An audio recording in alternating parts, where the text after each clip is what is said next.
আসসালামু আলাইকুম everyone, welcome back to my channel Bilkis kitchen blog. আজ আবারও নতুন একটা ভিডিও নিয়ে চলে এলাম আপনাদের মাঝে। আমার আজকের ভিডিও হলো গরুর ভুঁড়ি ভাজি। এটা একেবারে নতুন স্টাইলে গরুর ভুঁড়ি ভাজি, যেটা কিনা খাইতে অসাধারণ স্বাদ লাগে। আর একবার মুখে দিলে মনে হয় বারবার এটা খেতে ইচ্ছে হয়। তো এভাবে একবার ভুঁড়ি ভাজি করে দেখেন, প্লেটের ভাত নিমেষেই শেষ হয়ে যাবে। তো আশা করি আমার এই গরুর ভুঁড়ি ভাজার রেসিপিটি ভালো লাগবে। আর যদি ভালো লাগে তাহলে লাইক কমেন্ট দিয়ে আমার চ্যানেলের পাশেই থাকতে পারেন। তো চলুন পারফেক্ট ভাবে কিভাবে ভুঁড়ি ভাজা যায় সেটাই দেখে নেব। প্রথমে আমি এই ভুঁড়ি ভাজি করার জন্য 300 গ্রাম ভুঁড়ি নিয়ে নিয়েছি। একটা মাঝারি সাইজের আলু বাটা, পেঁয়াজ বাটা, আদা বাটা, রসুন বাটা আর গরম মশলা বাটা নিয়ে নিয়েছি। এখন এই মশলাগুলো সব এই ভুঁড়ির মধ্যে দিয়ে দেবো।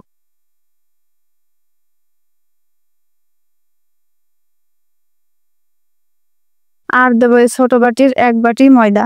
ময়দা দিলে এই ভুঁড়িটা অনেক কিসমি হবে, খেতে অসাধারণ লাগবে। এজন্য ছোট বাটির 1 বাটি ময়দা দেব। ময়দা দিয়ে সব উপকরণগুলো একসাথে হাত দিয়ে এভাবে ভালো করে মেখে নেব। এই মাখাটা কিন্তু অনেক ভালো করে মেখে নিতে হবে, তা না হলে ভুঁড়ি ভাজার আসল স্বাদটা বোঝা যাবে না। ভালো করে এভাবে মাখা হয়ে গেলে এখানে শুকনো মশলা অ্যাড করব। প্রথমে দেবো স্বাদ অনুযায়ী লবণ, তারপরে দেবো আধা চামচ মরিচের গুঁড়ো, আধা চামচ ধনিয়ার গুঁড়ো, আধা চামচ হলুদের গুঁড়ো, আধা চামচ জিরার গুঁড়ো। এখন সব উপকরণগুলো আবারও ভালো করে ভুঁড়ির সাথে এভাবে মেখে নেব। এভাবে ভালো করে ভুঁড়ির সাথে মশলাগুলো মেখে নিতে হবে। আপনারা তো অনেকভাবে ভুঁড়ি ভেজে খেয়ে দেখেছেন, এভাবে একবার ভুঁড়ি ভেজে খেয়ে দেখেন, মুখে লেগে থাকবে। তো এখন চুলায় চলে যাব। চুলায় আমি পরিমাণ মতো তেল দিয়ে দিয়েছি। এই ভুঁড়িটা ভাজতে কিন্তু তেলের পরিমাণটা একটু বেশি লাগবে, এজন্য আমি এখানে 200 গ্রাম তেল দিয়ে দিয়েছি। তেলটা একটু গরম হলেই ভুঁড়িগুলো দিয়ে দেবো। এই ভুঁড়ি ভাজতে কিন্তু কোনো প্রকার পানি অ্যাড করা যাবে না, এটা শুধু তেলের উপরেই ভাজতে হবে, তাহলে খেতে ভীষণ মজা লাগবে।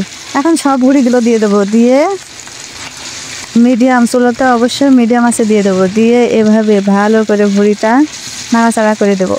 এভাবে কয়েকবার নাড়াচাড়া করে ভুঁড়িটা ভালো করে ভেজে নিতে হবে। এখন ভুঁড়িটা এভাবে 20 মিনিট ভেজে নেব। 20 মিনিট পর এই যে দেখেন ভুঁড়িটা প্রায় ভাজা হয়ে গেছে। এখন এ পর্যায়ে এসে কিন্তু অনবরত নাড়াচাড়া করতে হবে, তা না হলে কিন্তু ভুঁড়িটা নিচে থেকে পুড়ে যেতে পারে। এই জন্য আবারও 10 মিনিট এভাবে ভালো করে ভেজে নেব। আর এই 10 মিনিট কিন্তু অনবরত নাড়াচাড়া করতে হবে। এভাবে বারবার নাড়াচাড়া করে ভুঁড়িটা ভালো করে ভেজে নেব। যতক্ষণ না ভুঁড়িটা মচমচে করে ভাজা না হয় ততক্ষণ এভাবে ভেজে নেব। আর এই ভুঁড়িতে তেল আছে, আর আমি যে তেল দিয়েছি সেই তেলের পরিমাণটা ভুঁড়িটা ভাজা ঠিক এরকম তেল তেলে ভাজা হবে, তা না হলে কিন্তু ভুঁড়িটা খেতে মজা লাগবে না। আর এই তেলটা ভাতের সাথে মেখে খেতে খুবই মজা লাগবে। এই জন্য ভুঁড়িটা অবশ্যই এরকম তেল কাটিয়ে ভাজতে হবে। আর এই সময়টা কিন্তু চুলোর আঁচটা অবশ্যই মিডিয়াম থেকে লো আঁচে দিতে হবে, তা না হলে এই ভুঁড়িটা কিন্তু পুড়ে যেতে পারে। এই জন্য ভুঁড়িটা ভাজার সময় অবশ্যই মিডিয়াম থেকে লো আঁচে ভুঁড়িটা ভাজতে হবে।